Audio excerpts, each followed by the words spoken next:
what are your key pointers of your agenda as you campaign as a senatorial candidate in Baringo? How are you planning to convince people? What plans do you have for the people? Apart from what the Constitution wants, because we've talked about the Constitution, yes, that is a must. Even if you elect somebody who doesn't want to do work, he must do the constitutional mandate.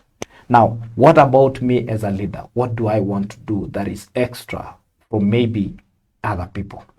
One, I'm keen on youths, empowerment, employment, linkages. Someone will ask, where do you get employment or to empower these youths?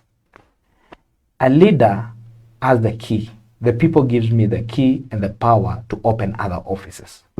If I go as Mundulel right now and knock at, let's say, Bamburi Cement, I am just Mundulel. Yes. But if these people sends me as Senator, Super Senator Mundulel, Senator Mundulel, if I'm sent there as the youngest senator there, I'll knock that door, talk with the manager, tell him just 2 slots. Just 2. I don't want many. It's 2. If I go that way, I know I'll achieve. Yes. The second thing, I'll give a simple scenario. I don't want to exhaust. That's lobbying. You'd lobby that is for lobbying for opportunities. Let's not exhaust that. There is also the issue of empowerment. Empowerment starts from education. During the weekend, I was in Embu school for the special school. I've been to Ochi special school. I've been to Simatwe special school. Looking at how these people are being provided for or are being assisted. And I noticed that as leaders, we are failing in empowering these children. I'm taking an example. It is for all schools. How best is our education system that it can produce the men that I was talking about, the gentlemen that I was talking about, to go out and serve this country? If the education system is not functional, then we are doomed. We should go back there. That is empowerment. It goes all the way to TTIs. It goes all the way to colleges, these computer packages, Juakali industry, and all those things. That is empowerment. Let me talk about issues to deal with. Maybe let me finish about empowerment and employment. Let me go to another factor. Issues of talents. Where are our talents? You are a media personality. Have we ever had a Baringo tournament?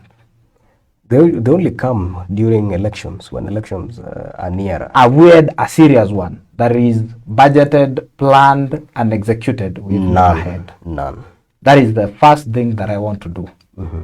Like other senators and governors are doing in other counties, dubbing it their tournament. We want a Mundulel tournament or Baringo tournament sponsored by Mundulel Foundation. Is it football, volleyball? What kind of tournament is it? Sports people will tell us what do they want to do. We can do all types of tournaments because the budget from the it may not be me. I can approach the Ministry of Sports, Gender, and so that they can help us to do that. And in line with that, I have a dream. I'm thinking of us as Baringo people having a sports center. A sports center whereby talents are nurtured. I don't know where it will be located, whether it will be Kabarnet. We can even take it to Tiati if possible, so that it can open that place. People go there and these issues of insecurity will end. But we want a sports center whereby all talents are being nurtured. That is where we are going. Leave alone with sports. I am thinking of having tourist attraction centers in all the sub-counties, if not the wards. For example, if you go even to Nakuru, there is there is somewhere we call, I'm losing the name, somewhere in Nakuru. It is a good scenery for even zip lining. We can jump from the other. What are we going to look for? Kericho zip lining there. We have our own in Baringo. And we can go to Cheploch. We have Equator in Baringo County. It is crossing actually in Mogotio. Quite a number of points. Very major. There is the Mogotio. What have we done for these Equators to attract tourists to our county? In fact, this one for Mogoto is ideal. Tourists will be going through when going to Bogoria, Baringo, and all those things. We can open a curio shop, kubwa kabisa, so that our mothers can go there and showcase the culture of the people. We have different cultures in Baringo. We have the Pokot, we have the Samor, we have the Lambus, we have all those people on board. Yep. Can they go to that place and showcase this is our culture for the Wazungus? Will they not get something? If we create tourist attraction centers. Another thing, I'm thinking of having a freelancing center because that is where I get my money. I know that is new to many. Freelancing center. Freelancing center. Tell us more about that. There are many youths that are coming out of colleges and they don't have job. Out of university, they don't have job. There is little we can do. Even the government is struggling to get jobs. But I'm thinking these people have the knowledge. They have the knowledge to do professional things. The Wazungus have a lot of work, but they are not doing that work. They are lazy, I don't know. But they are sending this work to Kenyans to do it. Yep. I don't know if it is legal or illegal, but the fact is, many Kenyans right now, these vijana, you see them, they are not at home. They are in Nairobi. They are not doing something. They are freelancing. Online writing. Online writing. There is, you can be, they can send for assignments you do for them. They can send issues to deal with CVs you do for them, projects you do for them. And at the end of the day, you put something in your pocket that is yours. That is issues to deal with freelancing. The last thing for the youths. And this one, the youths of Baringo, remind me when I get in there. We want to claim our 30% in the government. 30% in the government. For the contracts or what? Anything. Anything. Anything. I don't want to know. When you get an opportunity, call me and tell me our 30% is not here. Because we want to be at the negotiation table. That is what I'm talking about.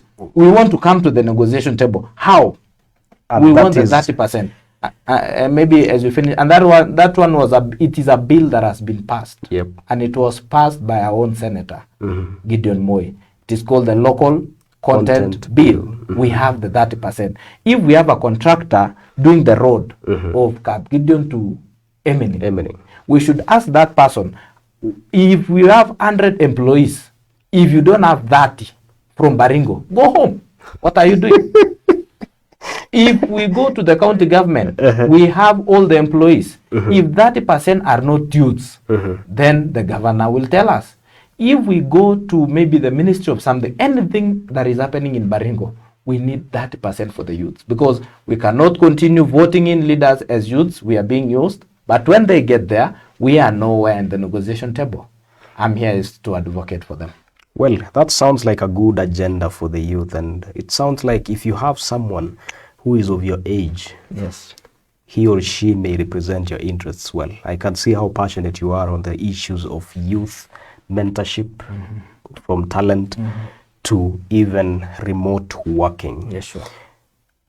Just to find out if you're aware, I'm not sure if you're aware that there are quite a number of youth or other athletic centers that were built by the county government and they have never been used.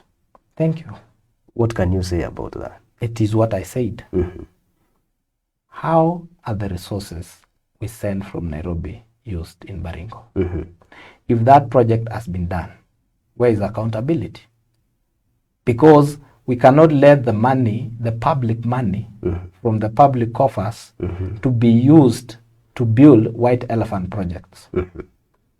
If it was a white elephant project and they walikula pesa, walikula